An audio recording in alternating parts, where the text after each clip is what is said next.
Hello YouTube, I'm Jose Miranda, aka The Nerdy Gainer, and welcome to my channel. So in today's topic, we're going to be discussing how to watch Fate. No! God, please, no! No! No! Yes, how to watch Fate. And why is this such a daunting question? Well, because how many Fates there are. Other than the main Stay Night round, you still have Apocrypha, Grand Order, Khaled, and just a bunch more I can't think off the top of my head. So what we're gonna do is push all those off to the side, and I might talk about that in a later video if that's what y'all like. But what we're mainly gonna be discussing is the Stay Night route. And why is the Stay Night route so hard to discuss? Well, because they have 3 different versions or 3 routes and 1 prequel. So in each of these routes, they have the same protagonist, Shiro Emiya, and they're also in the same setting and time, Fuyuki City, the 5th Holy Grail War. But the difference is who does he fall in love with, or the heroines. So in Fate Stay Night, you have Saber, and Fate Stay Night Unlimited Blade Works, Rin Tosaka, and in Heavensville, Sakura Mato. All 3 of them play pivotal roles in each route, but depending on which one you're seeing will depend on his love interest and the heroine. There's also Fate Zero, which is the prequel.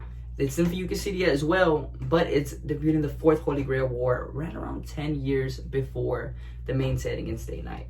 I'm gonna get into the video. The first one you have to watch, in my opinion, has to be the 2006's Studio Dean adaptation of Fate Stay Night.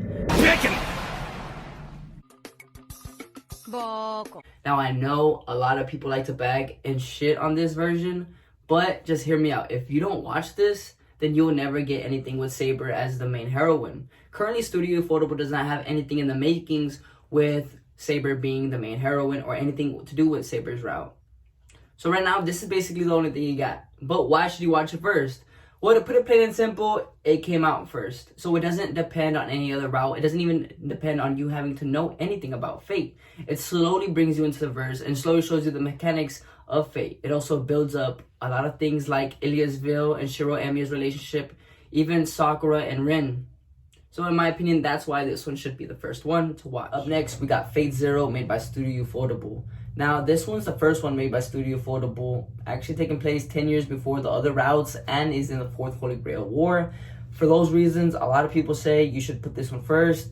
In my opinion though, no you shouldn't. Let me tell you why. Because the ending will throw you off and you will be confused if you did not see the 2006 Studio Dean version. Also, the build up to Saber's identity. In 2006, you had to wait, you had to wonder until the last fight between her and Ryder when she showed her noble phantasm. And they stated after this huge climactic battle who she is. But in the Studio Ufotable Fate Zero, they just give Kiritsugu Emiya an artifact to summon Saber and he just says who she is. It has no build up, you don't wonder, and it's kind of disappointing compared to the 2006. I also see the reasons why a lot of people say this one should be switched out as the first, but in my opinion, this one should be the second one to watch after the 2006, but before the rest. Third one to watch has to be Fate Unlimited Blade Works, made by Studio Ufotable. Now, Studio Dean has an hour and 45-minute movie that's the same title, but do not watch that one. Don't think about it. Just take it out your mind. The only reason why I told you is so you wouldn't see it. But why should this one be third and not first or second? Well, it kind of already expects you to see Fate Zero. Because in Fate Zero, the whole conflicts between the Matos and the Tosakas completely happen. And in Fate Unlimited Blade Works, you just get the aftermath and what happened.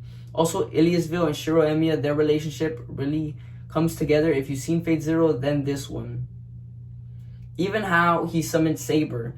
If you just watch this one first and then go on to Zero, you're going to be like, oh, that's plot, that's plot. He summoned Saber because of plot, and that's a really trash-ass way to explain why he summoned Saber. But in Zero, they show you everything first. They show you why certain things are there and how he summoned Saber and how he actually came upon the whole little artifact that he has. I'm not going to get into spoiler territory, but just know that is why you should have watched this one third and not first or second. Alright, the last one to watch to finally wrap up the whole Fate Stay Night route is Heavensville. This one's made by Studio Ufotable. It's a 3-part movie series, but the reason why this one lasts is because currently there are only 2 out of the 3 movies out. If you're watching this a year from now, I can completely see why you would switch this one and Unlimited Blade Works out. But keep in mind, this is a movie and it expects all the viewers from the series to come on to the movie and watch the movie. So it highly depends on you seeing Fate Zero and Fate Stay Night Unlimited Blade Works. But I can still see why this one could come either third or fourth. You shouldn't watch this one first or second since, like I said, it does depend on you having to know a lot of Fate lore and seeing the other Fates. Now, this wraps up the video. Just to recap, the first one, 2006, made by Studio Odin. Then Fate Zero, and then Unlimited Blade Works. And last but not least, the 3-part movie series, Heaven's Feel. Now, feel free to tell me in the comments if you disagree. Just remember, this is my opinion and how to watch it. This is not the final standpoint and how you should watch it. Like I said, my opinion. But leave down in the comments what you think. If you like the video, give it a thumbs up. And if you want to see more of my channel, consider subscribing. Thank you. Have a nice day. Shazam! Night. So that's Archer, Soldier Boy. Know what I'm talking about? Know what I'm saying? Fuck me.